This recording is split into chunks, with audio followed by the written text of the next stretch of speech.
Assalamualaikum warahmatullahi wabarakatuh.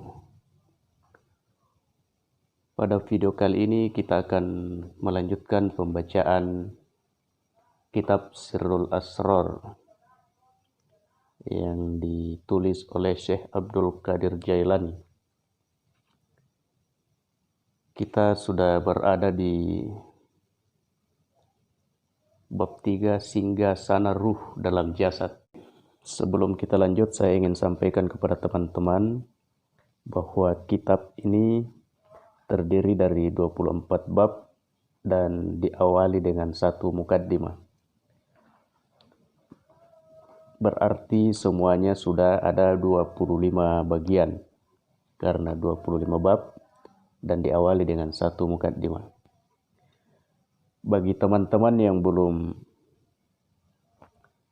mendengarkan atau menonton pada part pertama video ini, sebaiknya mencari video pertama pada playlist yang ada di channel ini. Ada playlist namanya Rahasia di Balik Rahasia, Sirrul Asrar. Karena ketika Anda langsung ke bagian ini, saya mengkhawatirkan kalian tidak akan memahami secara mendalam. Baik, kita langsung saja memulai. Singgasana ruh dalam jasad. Ruh jusmani itu melekat di semua anggota tubuh lahiriah. Potensinya adalah ilmu syariat. Bentuk amalannya adalah ibadah-ibadah wajib yang diperintahkan Allah Subhanahu wa Ta'ala. Seperti hukum-hukum syariat yang diamalkan tanpa campuran kesyirikan. Hal ini sebagaimana firman Allah di dalam surah Al-Kahfi ayat 110. Barang siapa mengharap pertemuan dengan Tuhannya, maka hendaklah ia mengerjakan amal soleh dan tidak mempersekutukan dalam beribadat kepada Tuhannya dengan sesuatu apapun.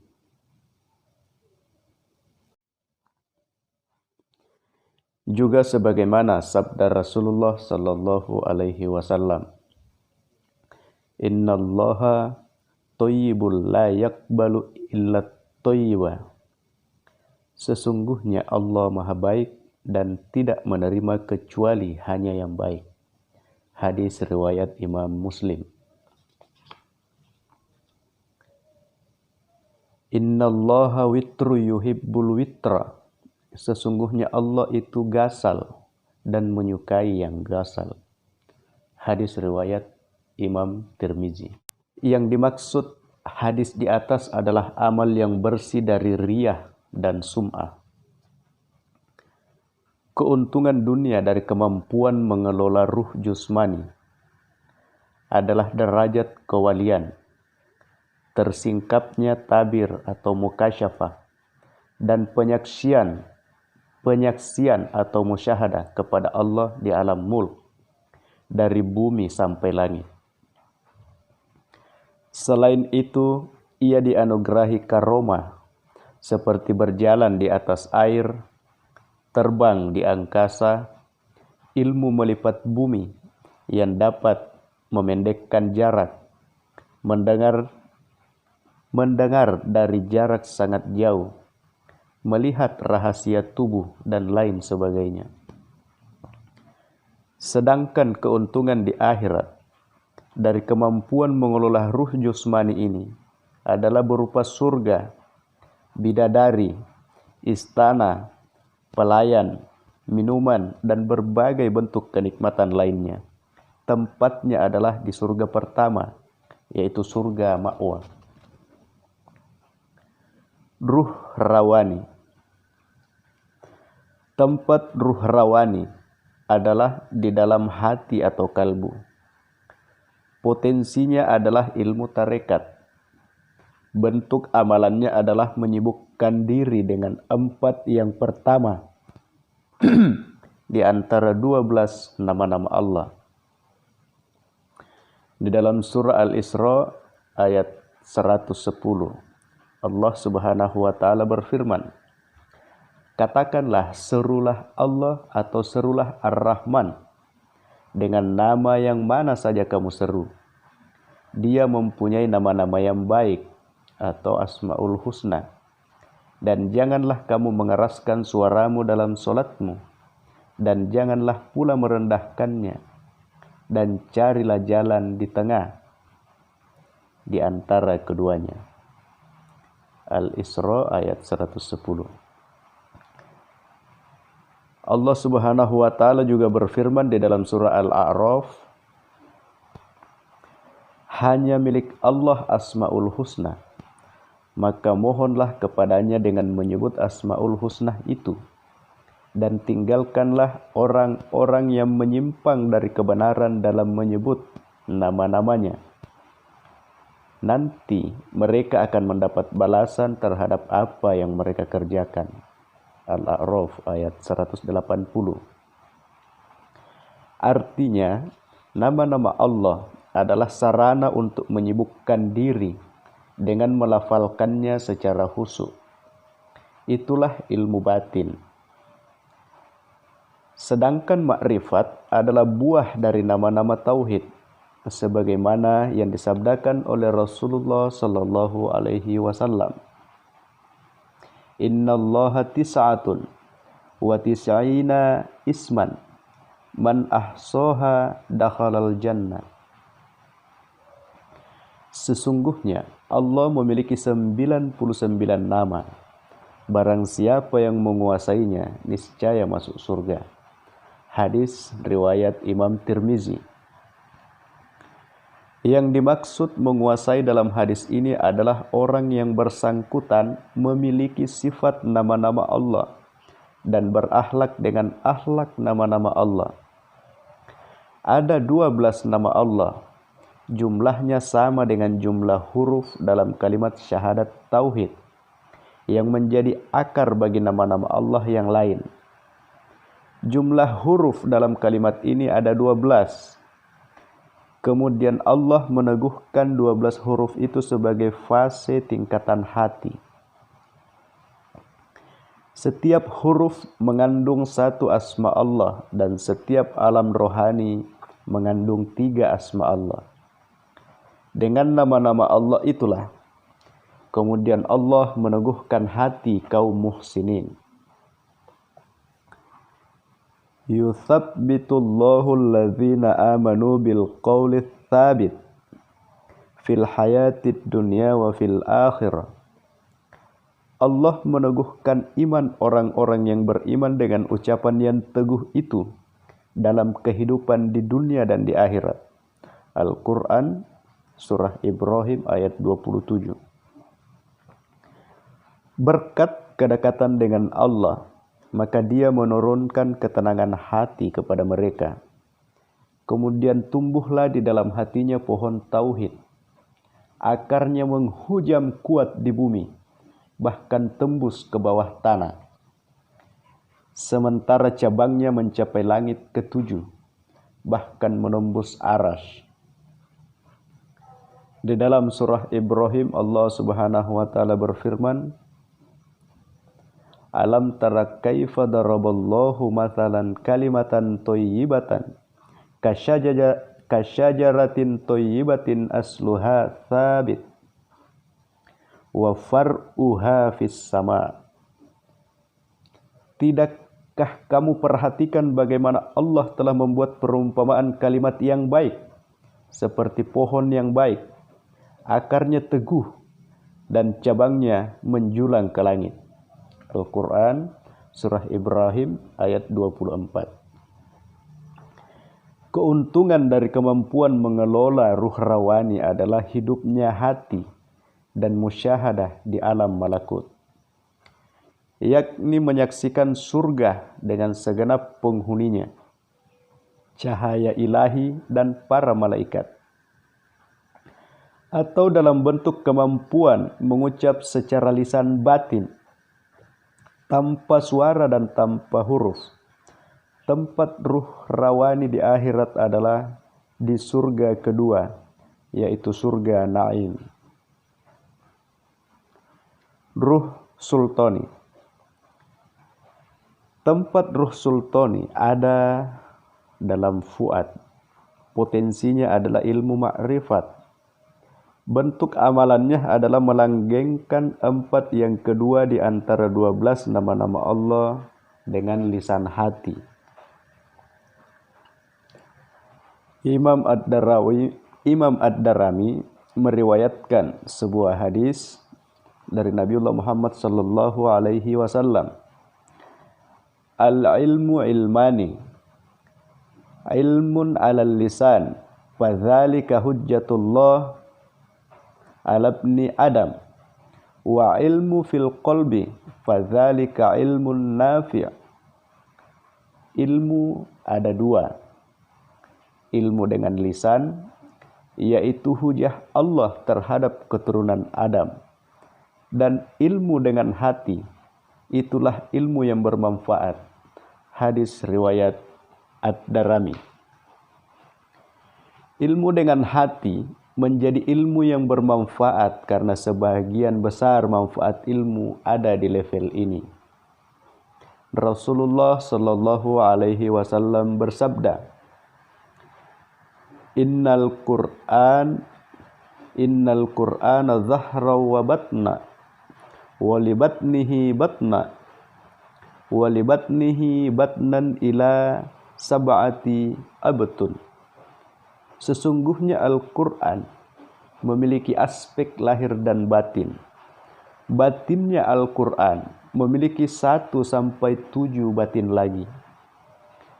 Hadis riwayat Imam Ibnu Hibban. Innallaha anzalal Qur'ana ala asyrati abtun.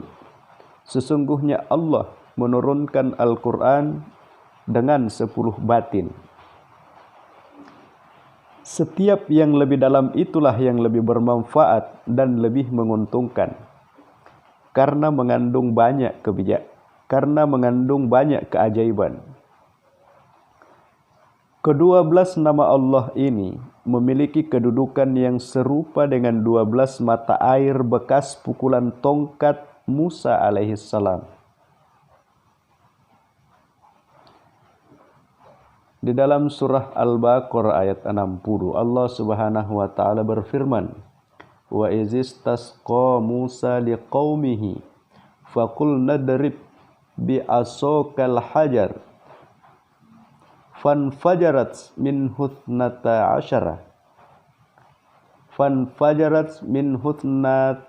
asyarata aina qad alima kullu unasin masyrabahum kulu washrabu min rizqillahi wa la ta'thaw fil ardi mufsidin."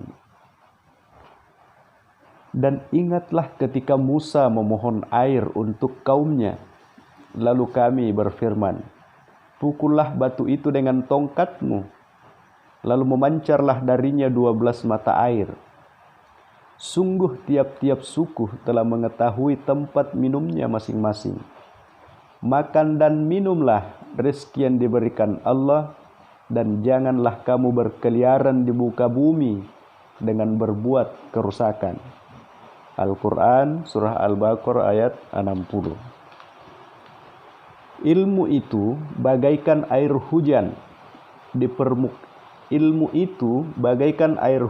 permukaan tanah.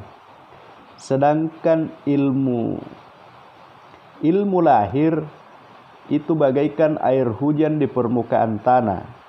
Sedangkan ilmu batin bagaikan mata air di dalam tanah. Air jenis yang kedua inilah yang lebih bermanfaat daripada air jenis yang pertama, karena ia terus mengalir tiada habisnya. Di dalam surah Yasin ayat 33 Allah Subhanahu wa taala berfirman yang artinya, dan suatu tanda kekuasaan Allah bagi mereka adalah bumi yang mati. Kami hidupkan bumi itu dan kami keluarkan darinya biji-bijian, maka darinya mereka makan. Al-Quran Surah Yasin ayat 33. Allah Subhanahu wa taala mengeluarkan biji-bijian dari bumi afat yang menjadi makanan bagi binatang yang hanya memiliki nafsu. Dan dia juga mengeluarkan dari bumi anfus, biji-bijian yang menjadi makanan bagi ruh-ruh rohania.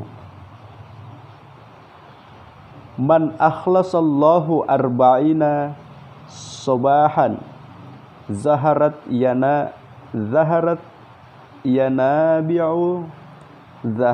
yanabi'ul hikmah min qalbihi ala lisanihi. Barang siapa yang ikhlas kepada Allah dalam 40 hari, niscaya akan muncul mata air hikmah dalam hati dan lisannya. Hadis riwayat Imam Abu Naim. Keuntungan dari kemampuan mengelola ruh sultani ini adalah melihat pantulan keindahan Allah Subhanahu wa taala. Seperti firman Allah Subhanahu wa taala di dalam surah An-Najm ayat 11.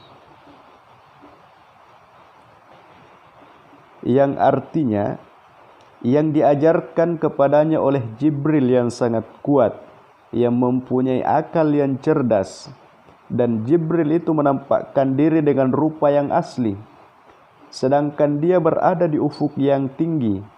Kemudian dia mendekat, lalu bertambah dekat lagi, maka jadilah dia dekat pada Muhammad sejarak 2 ujung busur panah atau lebih dekat lagi.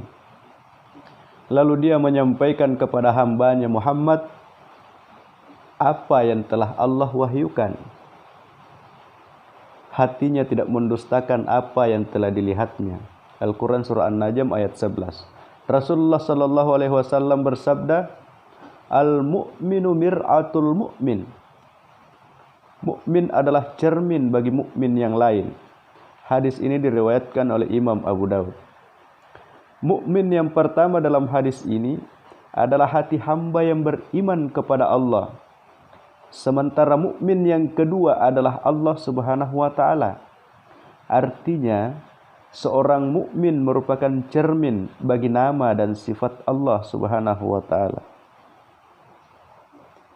Huwallahu allazi la ilaha illa huwallahu allazi la ilaha illa huwa.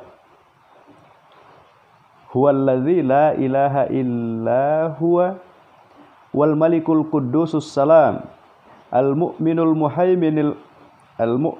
muhaiminul azizul jabbarul mutakabbir subhanallahi amma yusrikun. Dialah Allah yang tiada Tuhan selain Dia, Raja yang maha suci, yang maha sejahtera, yang mengaruniakan keamanan, yang maha memelihara, yang maha perkasa, yang maha kuasa, yang memiliki segala keagungan. Maha suci Allah dan apa yang kita persekutukan. Al-Quran surah Al-Hasyr ayat 23. Penulis kitab Al-Mirsad menyatakan, tempat tinggal kelompok yang ketiga ini adalah surga ketiga, yaitu surga Firdaus. Ruh Qudsi. Tempat Ruh Qudsi ada di dalam sirri, sebagaimana firman Allah Subhanahu wa taala dalam sebuah hadis qudsi, Al-insanu sirri wa ana sirrahu. Manusia adalah rahasiaku dan aku adalah rahasianya. Potensi Ruh Qudsi adalah ilmu hakikat atau ilmu tauhid. Bentuk amalannya adalah melanggengkan nama-nama tauhid, yaitu 4 yang terakhir di antara 12 nama Allah, dengan lisan sirri tanpa suara. Wa in tajhar bil qawli fa innahu ya'lamus sirra wa akhfa. Dan jika kamu mengeraskan ucapanmu, maka sesungguhnya Dia mengetahui rahasia dan yang lebih tersembunyi. Al-Quran surat Toha ayat 7. Dan memang tidak ada yang dapat melihat ke dalam sir itu selain Allah Subhanahu wa taala.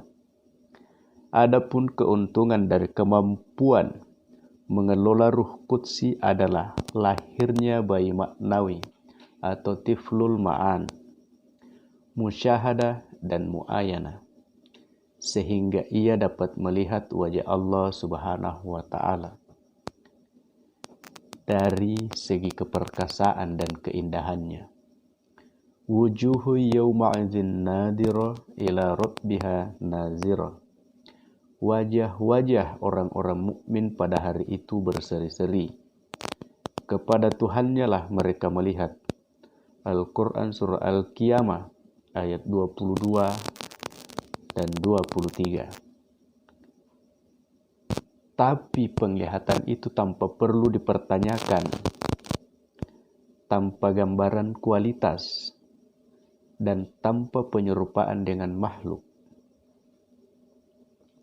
Allah Subhanahu wa Ta'ala berfirman di dalam surah Asy-Syura ayat 11.